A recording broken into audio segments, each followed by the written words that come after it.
ऋषभ कौशिक जी मोहाली से।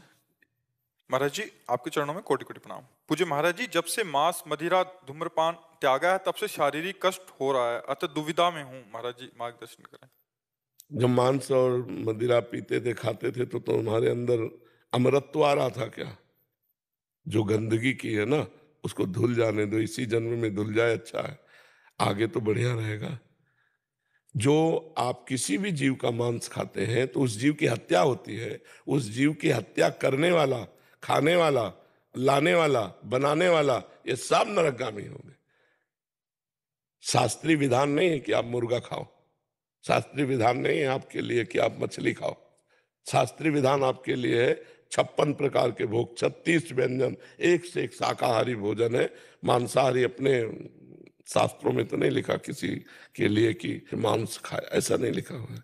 मांसाहारी जैसे कहे कि हम नहीं खाएंगे तो ये संसार में ये जीव बढ़ जाएंगे, नहीं नहीं, एक झटके में अरबों खरबों जीव अंतर्ध्यान हो जाता है, एक झटके में। हर जीव का विधान है, वो इतने दिन जिएगा, अपने आप मर जाएगा। आप उसको उस विधान से अलग, तो फिर आपके द्वारा किया हुआ अपराध है। तो भगवान कृपा करे, नाम जप करो और ये हिम्मत रखो कि जो कष्ट आएगा हम सह लेंगे, जो कष्ट आएगा हम सह लेंगे। हम अब इस जन्म में अब पाप नहीं करेंगे, जो गंदगी हुई उसे पवित्रता से सह लेंगे। महाराज जी, एक तर्क और देते हैं कि कल किसने देखा, खूब खाओ पियो ऐश करो। कुछ लोग होते हैं विनय से संभलते हैं, कुछ लोग होते हैं उपदेश से संभलते हैं, कुछ होते सामदान दंड नीति जो होते हैं, कुछ लोग दंड से सुधरते हैं। तो आप ये समझो भगवान आपको स्वस्थ रखे तो बड़ी कृपा की है। आप अपना काम बना लो, ज्यादा अहंकार मत करो। जैसे पत्ते में लटका हुआ बूंद गिरेगा गिरेगा, जैसे वो पानी का बुलबुला फूटेगा फूटेगा, अंजुली कस के पकड़ के पानी बांध लो, वो निकल ही जाएगा। ऐसे ही तुम्हारी आयु चली ही जाएगी, चाहे गंदे आचरण करो चाहे अच्छे आचरण करो। अच्छे आचरण करोगे परिणाम अच्छा होगा, गंदे आचरण करोगे परिणाम गंदा होगा। अब जो कुछ आ रहा है उसे सह लो। देखो, इस जन्म में हमने जानबूझकर किसी जीव को कष्ट तो नहीं दिया होगा। भूल से कोई पैर पड़ जाए, कोई जीव कष्ट पा गया होगा, वो बात अलग है। लेकिन भयानक कष्ट हमें मिल रहा है। अब ये किसी जन्म का पाप है स्टॉक, बोले देखा जाएगा आगे। तो को भगवान की शरण में है, तो न रुपये की चिंता है, न दवा की चिंता है, न जीने की चिंता है, न मरने की चिंता है। नहीं, यही चिंताएं हमें मार देती।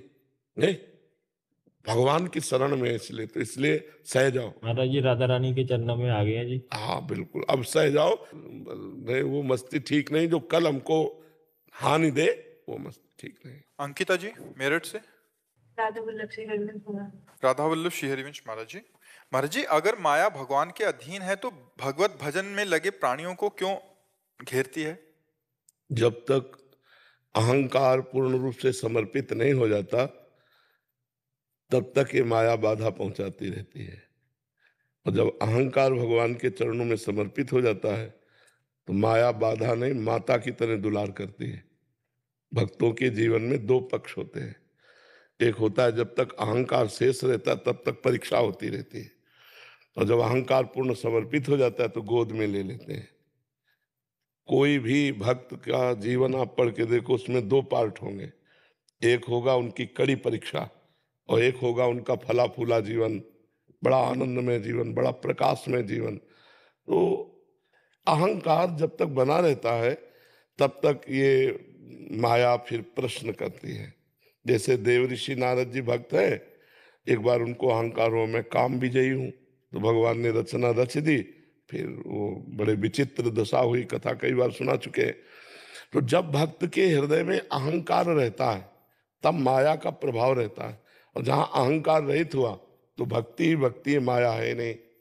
अहंकार चाहे अभी समर्पित कर दो, चाहे पीट के समर्पित कर देना, समर्पित हुए बिना माया पीटती रहेगी। काम क्रोध लोभ मोह मद मत्सर ये अहंकार में ही आते हैं, अहंकार रहित हृदय में नहीं। तो भक्तों को सताती कहाँ, में बताओ कहाँ सता रही? महाराज जी, कभी भजन में बहुत मन लगता है, बहुत अच्छे से भजन होता है, मन शांत होता है, फिर धीरे धीरे परिस्थिति बस किसी कारणवश भजन कम होने लगता है। अगर भजन कम हो तो भक्त किस बात का? हमें बात से बताओ। हमें सबसे अच्छे प्यारे भगवान लगे और सबसे बड़े भगवान लगे और सबसे महत्वशील भगवान लगे, तो अब हमका कौन सी ऐसी वस्तु व्यक्ति स्थान है जो भगवान से अलग कर दे? कमी हमारी है। हमने भगवान को इतने नीचे स्थान पर रखा है, और भक्त कहलाते हैं अपने को, कि अगर अच्छा भोजन मिल जाए तो भगवान को छोड़ देंगे। अगर हम भोजन में रुचि पूर्वक पा रहे हैं, भगवान का विस्मरण हो गया तो छोड़ दिया ना। छोटे से किसी घटना में भगवान को छोड़ देंगे, किसी व्यक्ति से बात करने में भगवान को छोड़ देंगे, तो हमने भगवान को पकड़ा कहाँ है? त्रिभुवन की राज्य लक्ष्मी देने पर भी जो आधे पल के लिए भगवान को ना भूले, उसे भगवत भक्त कहते हैं। त्रिभुवन की राज्य लक्ष्मी, तो अभी भक्त कहाँ हुए? ये हमारी मना स्थिति है कि हम भगवान को बहुत नीचे स्थान पे रखें। अब हमें बताओ, इस बात को चिंतन करके बताओ। कोई व्यक्ति मिला, उससे बात के भगवान को भूल गए, तो व्यक्ति श्रेष्ठ हो गया ना, भगवान हल्के हो गए ना। भोजन अच्छा मिला, भगवान को भूल गए, भोजन श्रेष्ठ हुआ ना, भगवान हल्के हो गए ना, भगवान उससे नीचे हो गए ना। कुछ रुपया पैसा, लेन देन, खान पान, भोग सुख सामग्री, जब ब्रह्मादिक के भोग सब विश्वम लागत ताई, नारायण ब्रजचंद की लगन लगी है जाए। त्रिभुवन का कोई भोग, कोई सुख भगवान का विस्मरण ना कराए तो उसे भक्त कहते हैं। अब बोलो, ऐसे भक्त पर क्या परेशानी है? महाराज जी, गृहस्थ जीवन में अगर किसी भोजन बनाते वक्त या अतिथि के आ जाने पर, गोपियों को जानते हो क्यों महापुरुष कहा गया? गोपियों को बड़े बड़े संत, बड़े बड़े परमहंस, उनकी चरण वंदना, कि वो हर कार्य में भगवान का स्मरण करती थी। हम रोटी बना रहे, कृष्ण कृष्ण कृष्ण कृष्ण, राधा राधा राधा राधा राधा, क्या परेशानी? हम परोस रहे हैं, सामने भगवान देख रहे हैं, अपने रिश्तेदार, अपने अतिथि, अपने परिवारजनों को बड़े प्यार से पवा रहे हैं, प्रभु इस रूप में पा रहे हैं, राधा अंदर चल रहा, क्या परेशानी? मात बुद्धि ना होने के कारण।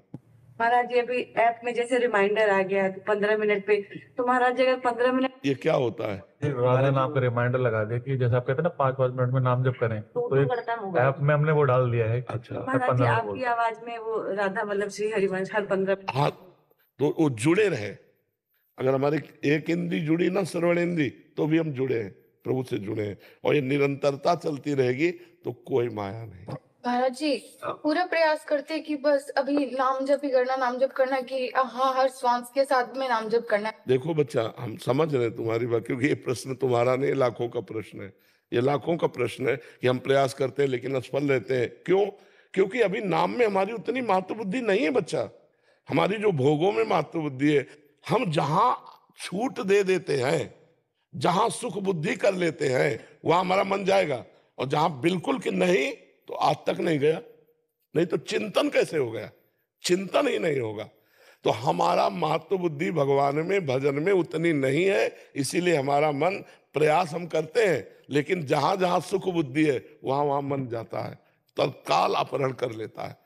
तो हमें लगता है कि हम धीरे धीरे अभ्यास बढ़ाते रहें तो हमारा मन भोगों से, जब तक भगवान को हम महान नहीं मानेंगे तब तक निरंतर भजन नहीं होगा। तो ऐसे ही हमारा जो मन, हम कहते हैं कि हम बहुत प्रयास किए भजन का, लेकिन हम निरंतरता नहीं ला रहे, उसका कारण है हमारे मन में और सुख कोई है जो भगवान से बड़ा है। ढूंढ लो आप अंदर। नहीं, भगवान से बड़ा सुख जिस समय कोई नहीं रहेगा, उस समय भजन धुआंधार चलेगा।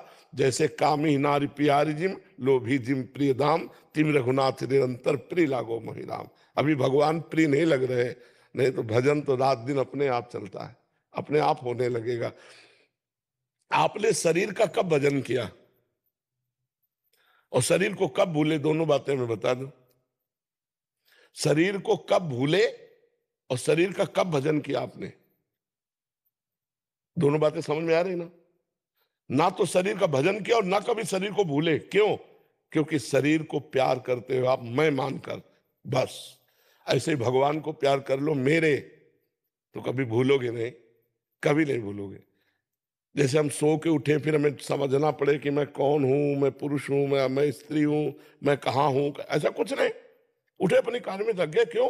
भूले ही नहीं ना। लेकिन भगवान को भूल जाते हैं यार, आधा घंटा से भगवान को भूल गए। क्यों?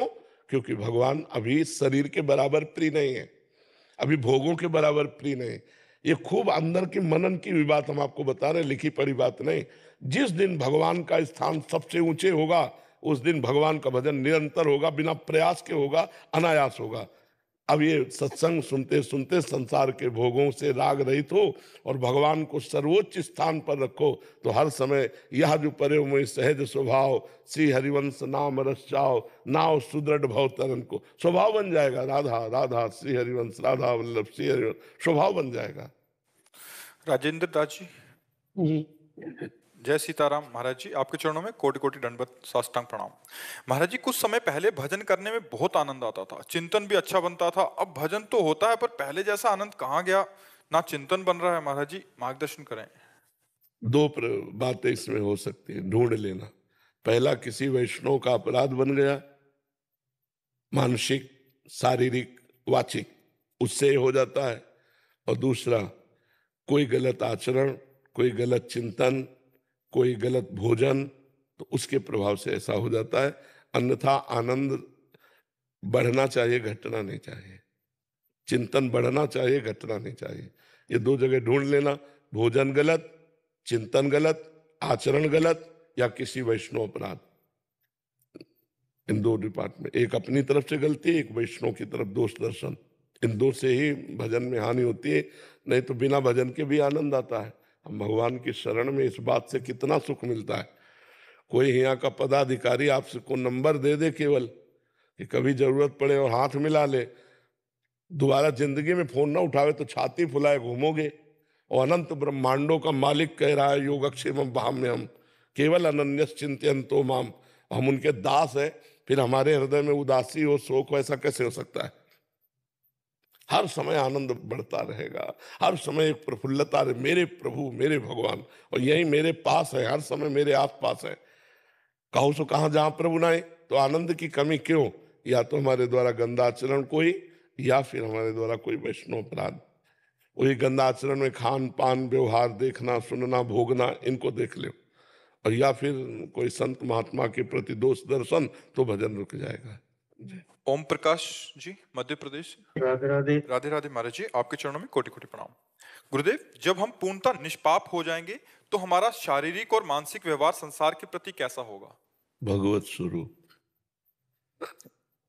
स्वयं में भी भगवत भाव और सामने भी भगवत भाव, भगवदाकार वृत्ति रहती है। जो अभी हमारी भेद बुद्धि रहती है ना, नानात्व की, स्त्री पुरुष उत्तम अधम ऐसा रहता है ना, फिर एक भगवदाकार वृत्ति रहती है। वो अनुभवगम्य है, वाणी के द्वारा नहीं बताई जा सकती। जैसे कामी पुरुष को सिर्फ काम का ही चिंतन स्वाभाविक होता है, लोभी पुरुष को धन का चिंतन होता है, क्योंकि महत्व बुद्धि धन की है, महत्व बुद्धि वहां भोग की है। ऐसे महत्व बुद्धि यहाँ श्री भगवान की है, और भगवान सर्वत्र है। ये अनुभव जब भगवान की लीला कथा सुनी जाती है, नाम जप किया जाता है, नाम कीर्तन किया जाता है, तो अंतःकरण भगवदाकार हो जाता है। अब वो जिधर देता है, पृथ्वी में, आकाश में, जल में, वायु में, अग्नि में, या जड़ में, चैतन्य में, जहां देखता है वहां अपने भगवान दिखाई देते हैं। वो भगवत भाव से व्यवहार करता है। निष्पाप महापुरुष की स्थिति भगवदाकार होती है। एक संत जा रहे थे जो निष्पाप थे, तो उनको कुछ उद्दंड लोग थे, तो उन्होंने उनको मारा।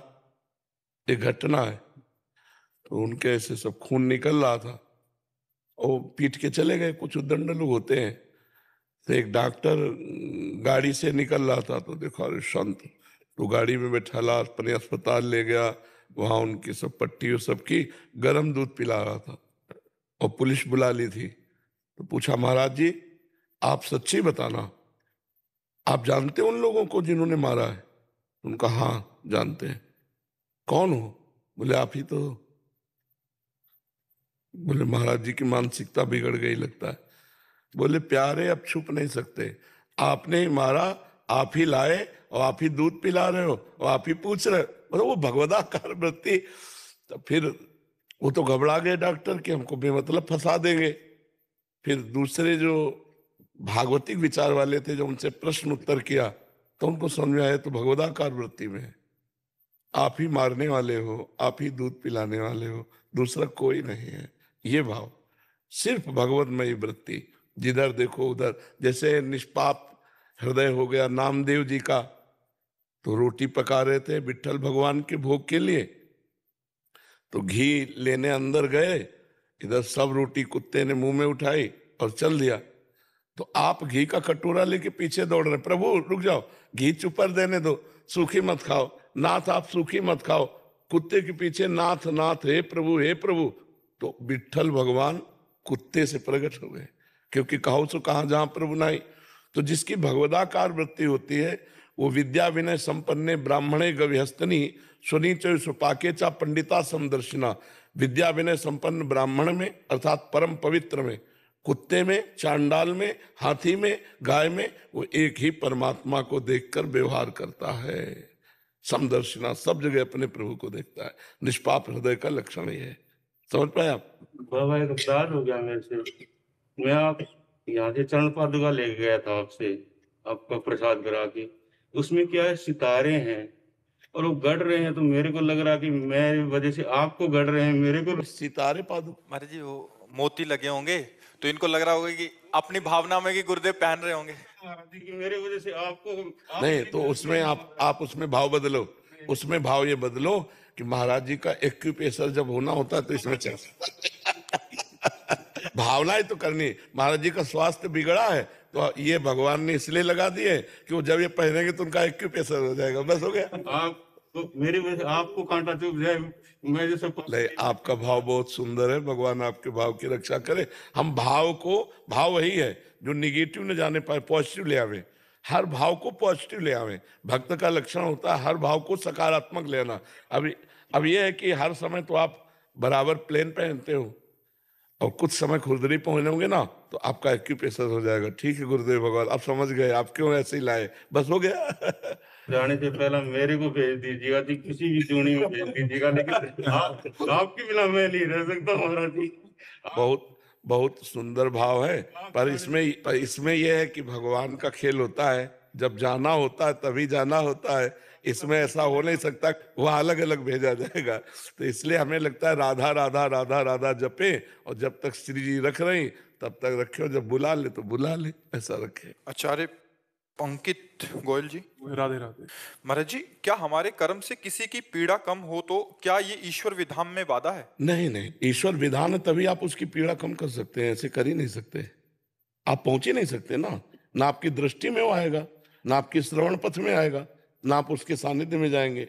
जैसी हो भवतव्यता तैसी बने सहाय, आप ना आवे ताई पर ताई तहां ले जाए। अगर आपके द्वारा किसी का हित होना तो आपको दिखाई देगा, अरे ये तो दुख की स्थिति में आप टूट पड़ेंगे। तो ये उसका विधान था, बस उतना ही दुख भोगना था, अब उससे सुख का संविधान था जिससे आपको मिला दे। ये नहीं कि कोई बीमार पड़ा है तो हमारे अंदर ये विचार आए कि अगर हम इसकी औषधि कराई तो भगवान इसे दुख देना चाहते, दुख के विधान में हम कहीं बाधा तो नहीं, ऐसा नहीं। भगवान ने आपकी दृष्टि पथ पे लाए, श्रवण पथ पे लाए कि यार वहां बीमार आदमी एक पड़ा है, आप चलेंगे क्या? तो इसका मतलब है भगवान आपके द्वारा पहले विधान निश्चित कर चुके हैं उसकी दुख निवृत्ति का। समझ रहे ना जी? रुचिता जी पुणे से। महाराज जी आपके चरणों में कोटि कोटि प्रणाम। गुरुदेव भगवान, आपको सुनने से पहले मेरे मन में अनंत कोटि ब्रह्मांड नायक श्री कृष्ण को जानने के सवालों का चक्र सा दिमाग में घूमता रहता था। आप कहते हैं कि भगवत प्राप्ति के बाद भक्त के मन में कोई इच्छा नहीं रह जाती, वो केवल भगवान की सेवा भक्ति और प्रेम में डूबा रहता है। तो क्या भगवान अपने भक्त के उन सभी प्रश्नों से पर्दा हटा देते हैं या उसे भगवत प्राप्ति के बाद की स्थिति में ही पर्दा हटता जाता है, भगवत प्राप्त होता जाता है। भगवत प्राप्ति इतनी थोड़ी है, इतनी भी नहीं, समुद्र है, अगाध समुद्र है, पूरे जीवन भगवत प्राप्ति होती रहती है। नवम नवम नवम नवम अनुभव, नवम नवम भगवान के। इसीलिए भक्त कभी ऐसे थोड़ी होता कि अब पूर्ण हो गया, वो सदैव अपने में अपूर्णता का अनुभव करता है, क्योंकि अथाह अनंत अगाध असीम परमात्मा। अगर हम जान गए तो अनंत को अंत पा गए ना, तो फिर अनंत कैसा? असीम अगाध अनंत परमात्मा पूरे जीवन जानते जानते जानते जानते व्यतीत हो जाता है। फिर भी वो वेद जब नेति नेति कहते हैं तो कोई ऐसा, भगवान शेष जी अपनी 2000 जिह्वा से भगवान का यश गाते हैं लेकिन कभी पूर्ण नहीं हुआ। भगवान अनंत है, इसलिए कोई अंत नहीं पा सकता। वो अनादि है, वो अकाल है, वो अनंत है, वो महिमा में है। तो अभी जैसे भगवत प्राप्ति हुई, भगवत प्राप्ति का मतलब बोध हो गया, और वो जीवन भर बोध बढ़ता रहेगा, जीवन भर बढ़ता रहेगा। उसमें थोड़ी था कि हम पूरा देख लिया, नहीं, वो अनंत है, उसे कोई पार नहीं पा सकता। अगर आपने देखा तो अपनी बुद्धि के क्षेत्र को देखा, परमात्मा के क्षेत्र को नहीं। परमात्मा तो अनंत है। सीपी में कहीं समुद्र आ सकता है क्या? सीपी समझते हैं ना, समुद्र किनारे होती है वो, इतनी बड़ी दो ढक्कन, ऐसे सीपी में समुद्र आ सकता है? हमारी बुद्धि सीपी है, परमात्मा समुद्र है, वो कैसे आ सकता है? तो पूरे जीवन भर लगे रहे तो समुद्र की थापा लेंगे क्या सीपी से उलीचने में? ऐसे हम पूरे जीवन भर बुद्धि लड़ाते रहे, क्या परमात्मा का पार पा लेंगे क्या? जी। सात्विका पांडे जी, राधे राधे। आपके चरणों में कोटि कोटि प्रणाम महाराज जी।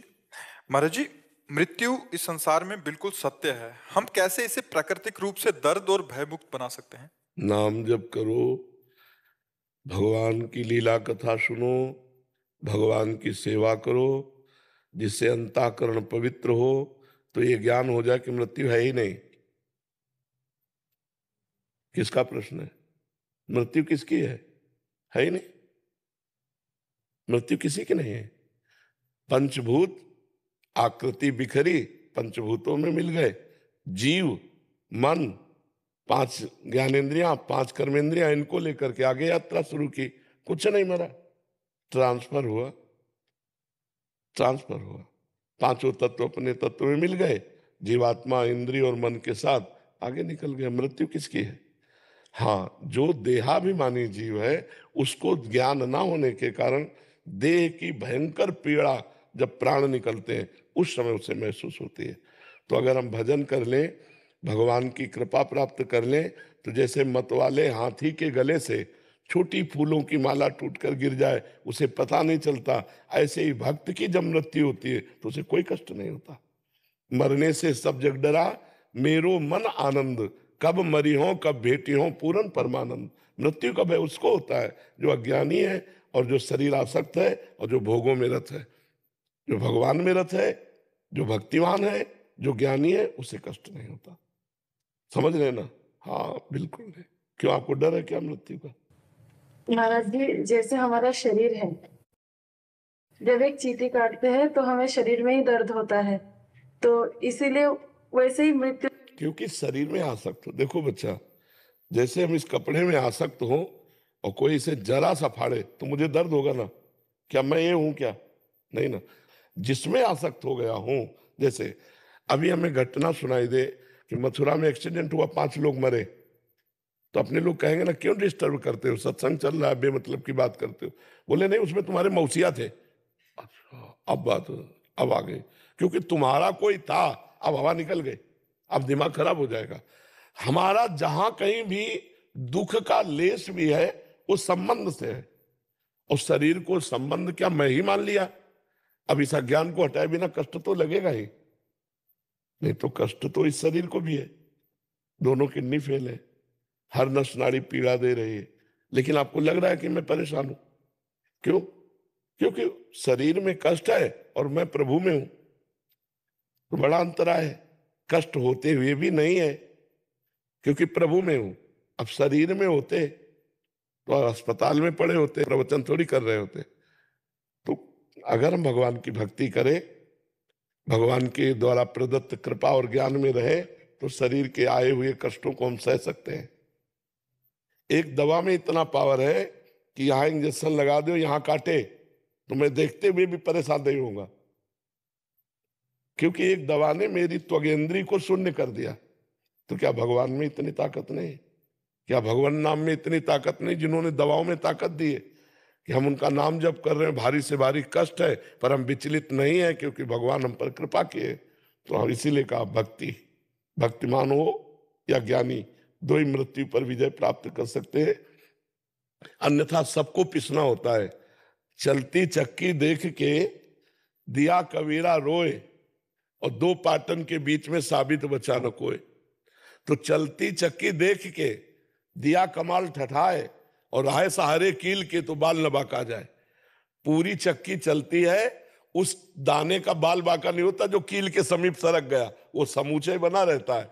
कील कौन है इस संसार रूपी चक्की के? भगवान। जो भगवान की शरण में चला गया उसका बाल बांका नहीं होता। खूब नाम जप करो, नाम कीर्तन करो, भगवान की कथा सुनो, भगवान की सेवा करो, इसी से मृत्यु पर विजय प्राप्ति की जा सकती, दूसरा कोई उपाय नहीं।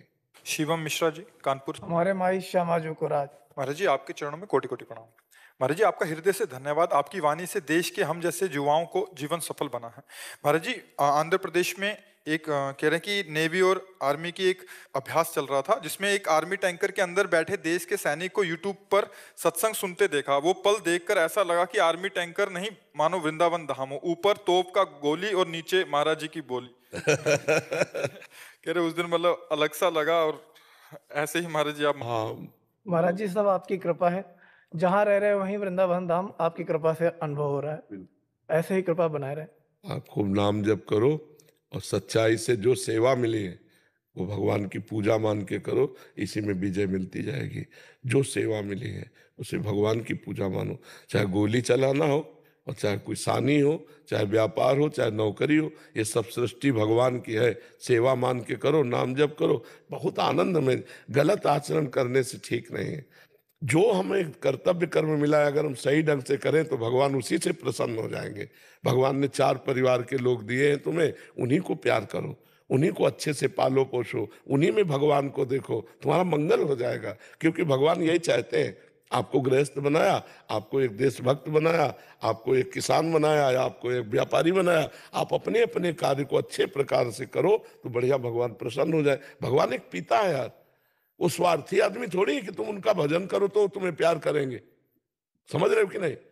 वो एक पिता है, पर अगर आप भजन करोगे तो आपकी बुद्धि शुद्ध रहेगी और आप सही कार्य कर पाओगे। भगवान तो अब भी आप पर प्रसन्न है। भगवान तो घोर पापी पे भी प्रसन्न है। भगवान कभी बुरा करते हैं क्या किसी का? अपने कर्म कर रहे हो, वही तुम्हारा बुरा कर रहे हैं। तो हमें लगता है कि हम अपने कर्तव्य को पूजा माने और नाम जप करें तो जहां भी हैं हम आनंदित तो रहेंगे। तो ये माया का खेल है, बहुत सावधान, धर्म से चलो तभी आनंद का अनुभव होगा। गजानन श्रीमंत शिंदे जी। महाराज जी, आपके चरणों में कोटि कोटि प्रणाम। महाराज जी, क्या ध्यान किए बिना चित्त की वृत्ति जानी जा सकती है? नाम जप और ध्यान में क्या अंतर है? नाम जप से जानी जा सकती है। चाहे जप करो, चाहे सुमिरन करो, चाहे ध्यान करो, आंतरिक वृत्ति से ही तो होता है। जैसे हम बैठे, हम राधा राधा जप रहे हैं अंदर, तो अंदर की वृत्ति से ही तो जप रहे। चित्त वृत्ति का संसार में ना जाने देना। उसे चाहे नाम में लगाओ, चाहे भगवान के रूप में लगाओ, चाहे भगवान के सुमिरन में लगाओ, उसे भगवान में लगाओ, किसी तरह लगा लो। वो ध्यान ही कहा जाता है। जैसे हम राधा राधा हमारा ध्यान वहां लगा है ना आंतरिक, तो हम नाम का ध्यान कर रहे हैं, कोई रूप का ध्यान करता है। ध्यान उसी परमात्मा का हमें करना है, जप उसी परमात्मा का करना है, गान उसी परमात्मा का करना है, तो हमारा मंगल होना शुरू हो जाए। वो एक ही बात है, अंतर से संसार का चिंतन छूटना और भगवान का चिंतन होना, यही खास बात है। वो चाहे जिस रूप में हो, खास बात यह कि किसी भी रूप में हो। मान लो भगवान की कोई बात सोच रहे हो आप, लीला की, भगवान के रूप का चिंतन कर रहे हो, भगवान की सेवा का चिंतन कर रहे हो, ये सब वही चिंतन है, परमात्मा चिंतन ही है। ये ध्यान नहीं माना जाएगा। इसी तरह के वीडियो देखने के लिए चैनल को लाइक एंड सब्सक्राइब करें।